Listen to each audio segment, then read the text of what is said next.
Matanya seperti mau melompat keluar. Untuk sesaat lamanya, Rasemi tersenyum melihat sahabat karibnya yang berdiri seperti seorang pemuda tolol. Sementara itu, Rakai Pinggala masih telentang sambil merintih-rintih kesakitan, meratap dan memohon minta ditolong.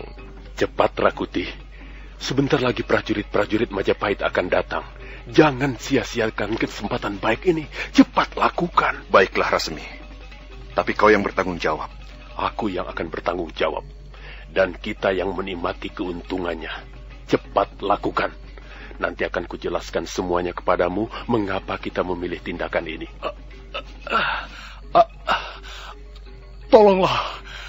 Tolonglah aku Rakuti. Cepat bawa aku ke Majapahit. Aku masih ingin hidup. Aku tidak mau mati seperti anjing jalanan. Tolong Rakuti, tolonglah aku. Rakuti mencabut tombak Padmayoni dari warangkanya, kemudian melangkah menghampiri Rakai Pinggala. Sesaat lamanya dia menimang-nimang senjata tajam itu. Dia menengok ke arah Rasemi, dan Rasemi menganggukkan kepalanya. Rakuti, apa yang akan kau lakukan? Cepat Rakuti, tolonglah aku. Sabarlah Rakai Pinggala. Rakuti akan segera menolongmu. Maafkan aku Pinggala. Aku terpaksa melakukannya. Aku akan menolongmu. Sebentar lagi, kau tidak akan merasakan sakit. Rakuti, apa yang akan kau lakukan? Jangan Rakuti, jangan bunuh aku. Aku masih ingin hidup. Jangan Rakuti. Aduh, sampai hati kau melakukannya. Ampunilah aku Rakuti, jangan bunuh aku. Kau akan segera tidur nyenyak Rakai Pinggala. Jangan Rakuti. Ingat. Aduh, ingat Rakuti. Aku siapa? Ingat, aku ini siapa? Kau adalah Rakai Pinggala. Kau seorang pemuda yang berasal dari kasta kesatria. Dan kau pun akan sama malangnya dengan para kesatria itu, Rakai Pinggala. Aduh. Ingat Rakuti. Ingat Rasemi. Aku adalah keponakan Nyai Ramapati. Aku adalah keponakan Gustimu sendiri. Dan aku juga sahabatmu sendiri. Sampai hati kalian akan membunuhku. Jangan Rakuti. Aku bisa mengadukannya kepada Paman Ramapati. Dan kau dan Rasemi, kalian berdua bisa digantung karena kebodohan kalian ini. Aduh. Tiba-tiba Rakuti menjadi sadar. Kalau dia tidak sampai hati membunuh Rakai Pinggala, maka hal itu akan bisa membahayakan jiwanya. Sewaktu-waktu, Rakai Pinggala pasti akan mengadukannya kepada Ramapati. Sekarang Rakuti tidak ragu-ragu lagi. Tangannya mencengkram gagang tombak Padmayoni, dan tombak itu pun terangkat ke udara. Ya, kau sudah membunuhnya. Kita sudah membunuh keponakan Ramapati ini. Bagaimana kalau sampai nanti peristiwa ini terbongkar di depan Gusti Ramapati? Oh, itu tidak akan pernah terjadi, Rakuti. Semua prajurit tahu bahwa Rakai Pinggala itu terluka. Kita laporkan saja bahwa Rakai Pinggala tidak bisa diselamatkan lagi karena luka-lukanya. Kita mempunyai banyak saksi mata. Kita tidak sendirian di tempat ini. Gusti Ramapati pasti akan percaya apa yang kita laporkan pada beliau. Rasemi, aku masih belum mengerti. Mengapa kita harus membunuhnya? Apa untungnya? Sekarang kau akan mengerti keuntungannya, Rakuti. Kau dengar, Rakai Pinggala itu orang yang suka membuat huru-hara ini. Suatu saat pasti akan menjadi batu sandungan kita berdua. Mengapa bisa begitu? Ya, hanya ada satu cara agar kita dapat mendaki jenjang yang lebih tinggi. Dan cara itu tidak lain ialah mendekati Gusti Ramapati. Tapi pemuda brutal ini suatu ketika bisa saja membuat kesulitan, Rakuti. Karena itu, mengapa kita tidak menyingkirkannya? Sekarang kita tidak mempunyai saingan siapa-siapa lagi, Rakuti. Hanya kita berdua. Rakai Pinggala tidak akan menjadi penghalang hubungan kita dengan Gusti Ramapati. Ya, karena dia sudah mati. Setidak-tidaknya kita dapat melenyapkan seorang saingan. Itulah maksudku dengan keuntungan. Kau paham sekarang? Oh, begitu. Aku mengerti sekarang. Aku mengerti apa yang kau maksudkan dengan keuntungan. Ya. Tapi Rasmi. Apa? Sebenarnya aku tidak sampai hati membunuhnya. Dengar Rakuti, dengar. Jika kita ingin maju dengan pesat, jika kita ingin berkembang dan memperoleh pengaruh di kalangan istana, kita harus sampai hati menyingkirkan orang. Kau bisa melihat sendiri, bukan? Baru saja Gusti Ramapati membantai puluhan kesatria tidak berdosa. Sedangkan kita hanya membunuh satu orang kesatria saja. Itu tidak menjadi soal, Rakuti. Sudahlah. Kau tidak perlu merasa terganggu. Rakai Pinggala sudah mati. Kita akan mengangkut mayatnya ke Majapahit dan melaporkannya langsung kepada Gusti Ramapati. Nah, itu dia mereka. Prajurit-prajurit kita sudah datang.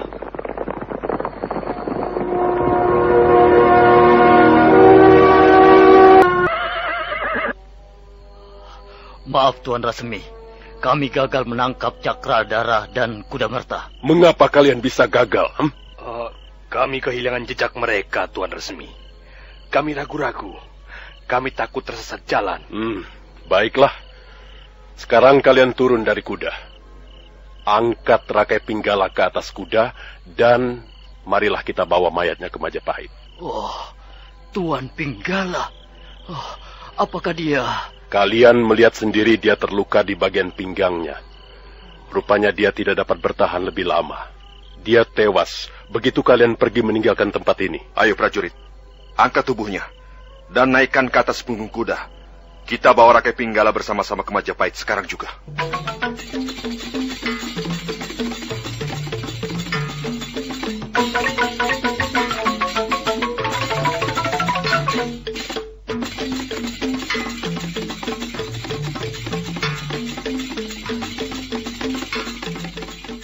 Fajar hampir saja menyingsing. Cahaya merah semburat di langit bagian timur. Asrama pusat pendidikan calon tanda sudah mulai sunyi. Beberapa orang prajurit nampak mengerumuni Brahmana Ratu Kuning. Kami sudah membereskan mereka semua, Bapak Brahmana. Bagus. Apakah mereka sudah dikuburkan? Sudah, Bapak Brahmana. Mereka semua kami masukkan dalam satu lubang. Dan kami kuburkan bersama-sama di sudut halaman asrama ini. Bagus. Ada berapa orang seluruhnya? Semuanya ada 19 orang, Bapak Brahmana. Ya. Kalau Cakradara dan Kuda Merta tidak melarikan diri, semuanya akan berjumlah 21 orang. Sayang sekali, mengapa mereka dapat lolos. Tetapi mudah-mudahan mereka bisa ditangkap kembali. Sekarang kalian bubaran. Ambil air dan cuci bersih lantai-lantai yang berkelepotan darah. Bersihkan halaman asrama dari cacaran darah. Dan kau prajurit, kau juga. Kalian semua cepat ambil air dan cuci bersih semua kotoran yang menempel di lantai-lantai wisma. Rapikan semuanya. Aku ingin asrama ini rapi kembali seperti sedia kala. Baik, Bapak Brahmana. Ayo teman-teman, ambil air bersih. Kita kerjakan bersama-sama perintah Bapak Brahmana Ratu Kuning. Ayo! Prajurit-prajurit Majapahit bergegas mengambil air bersih di halaman belakang asrama. Dan mereka pun mulai bekerja membersihkan lantai-lantai wisma yang kotor, terkena cipratan darah. Tak lama kemudian, nampak rombongan prajurit bermunculan dari ujung jalan. Dan mereka berhenti di depan pintu gapura asrama. Brahmana Ratu Kuning bergegas menghampiri Rasmi dan Rakuti. Bagaimana Rasmi? kalian bisa menangkap 2 orang pelarian itu? Maaf, Bapak Brahmana. Kami telah gagal. Kami sudah berusaha, tapi maaf, kami gagal. Loh, siapa ini? Siapa yang digotong-gotong ini? Rakai Pinggala terbunuh pada saat terjadi pertarungan dengan Cakradara dan Kudamerta, Bapak Brahmana. Apa? Rakai Pinggala terbunuh? Iya, Bapak Brahmana. Pinggangnya dan dadanya terluka senjata tajam. Kami sudah berusaha menyelamatkannya, tapi rupanya dia tidak tahan lagi. Dia tewas di tepi hutan tarik. Celaka. Celaka. Kita semua pasti akan kena marah Gusti Ramapati. Kalian tahu bukan bahwa Rakai Pinggala adalah keponakan Nyai Ramapati? Iya, tentu saja kami tahu, Bapak Brahmana. Tapi bagaimana lagi? Kami semua bertarung melawan 2 orang pelarian itu. Kami berusaha mengepung mereka. Rupanya Rakai Pinggala lengah. Dia terlalu berani, dan akhirnya dia kena sabetan keris. Dia bertarung melawan Cakradara, Bapak Brahmana. Dia kena keris Cakradara. Apa yang harus kulaporkan kepada Gusti Ramapati? Cakradara dan Kudamerta. 2 orang itu telah membuat kita susah. Menyesal sekali. Menyesal sekali mengapa mereka sempat meloloskan diri. Sekarang Rakai Pinggala terbunuh. Dan kita gagal menangkap 2 orang buronan itu. Apa yang harus kulaporkan pada Gusti Ramapati, ya? Beliau pasti akan marah sekali. Maaf, Bapak Brahmana. Mengapa kita tidak membuat laporan seperti apa adanya? Biarlah nanti kami menemani Bapak Brahmana untuk menghadap Gusti Ramapati. Kami akan membantu Bapak memberikan laporan. Kalau memang Gusti Ramapati marah, ya bagaimana lagi? Kita sudah berbuat sebaik-baiknya, Bapak. Ya. Baiklah. Kita memang harus berterus terang di depan beliau. Baiklah. Sekarang juga kita akan menghadap Gusti Ramapati. Kau Rasmi, Rakuti, kalian berdua ikut aku ke kota Raja Majapahit. Kita harus segera melaporkan peristiwa ini. Gawat.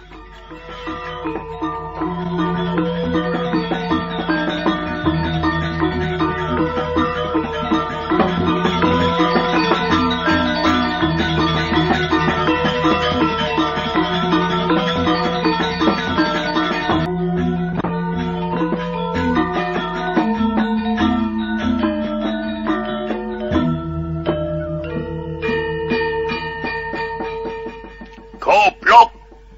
Kalian semuanya goblok. Menangkap 2 orang saja tidak becus. Hah?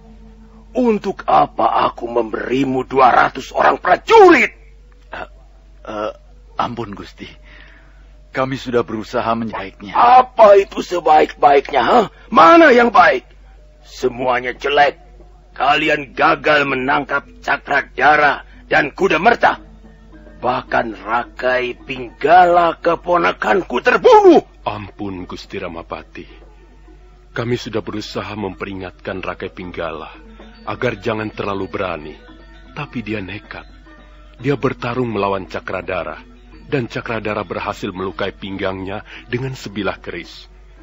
Kalau saja Rakuti tidak segera menolongnya, hamba kira saat itu juga Rakai Pinggala sudah tewas terinjak-injak prajurit yang sedang bertarung, Gusti. Suasana sangat kacau. Cakradara dan Kudamerta memberikan perlawanan sengit. Dan lagi ada seorang manusia bertopeng menolong mereka. Rakuti memburu manusia bertopeng itu sampai ke tengah hutan. Tapi, ya, dia juga tidak berhasil menangkapnya. Sudahlah. Aku kecewa melihat pekerjaan kalian. Tapi aku tidak akan berhenti sampai di sini. Cakradara dan Kudamerta harus ditangkap dan dibinasakan. Sekarang kalian semuanya boleh pergi. Kuburkan Rakai Pinggala sebagaimana mestinya. Ampun, Gusti. Kami mohon diri. Sudah. Cepat pergi. Kalian tidak becus bekerja. Oh, tunggu dulu. Kau boleh tinggal di sini, Rakuti. Dan kau juga, Rasmi. Kau boleh kembali ke asramamu, Brahmana Ratu Kuning. Sekarang juga. Brahmana Ratu Kuning menghaturkan sembah. kemudian melangkah pergi. Sementara Rakuti dan Rasemi masih duduk bersila di ruangan pendopo. Rasemi? Ya, Gusti. Dan kau Rakuti? Ya, Gusti. Brahmana Ratu Kuning itu yang tidak becus bekerja. Dia akan segera kupecat dari jabatannya. Aku tidak membutuhkan orang-orang yang tidak becus bekerja. Sedangkan untuk kalian berdua, aku dapat mengampuni kalian. Kalian baru untuk pertama kali ini menjalankan tugas yang cukup berat. Dan kukira kalian sama sekali tidak gagal. Kalian sudah melaksanakan sebagian besar dari tugas itu, dan itu merupakan suatu langkah yang mengagumkan. Kalian adalah pemuda-pemuda pemberani. Ampun Gusti Ramapati. Kami mohon ampun kalau sekiranya kami telah mengecewakan Gusti. Oh tidak Rasemi. Brahmana Ratu Kuning, si tua bangka itu yang telah membuatku kecewa. Tapi kalian berdua sama sekali tidak. Aku justru bangga pada kalian. Aku membutuhkan pemuda-pemuda seperti kalian. Pemuda-pemuda yang tangkas, patuh dan setia. Sigap dalam menjalankan tugas. Tidak Rasemi.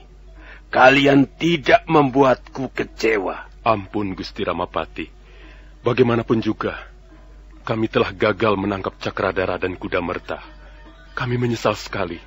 Kami menyesal mengapa mereka dapat meloloskan diri.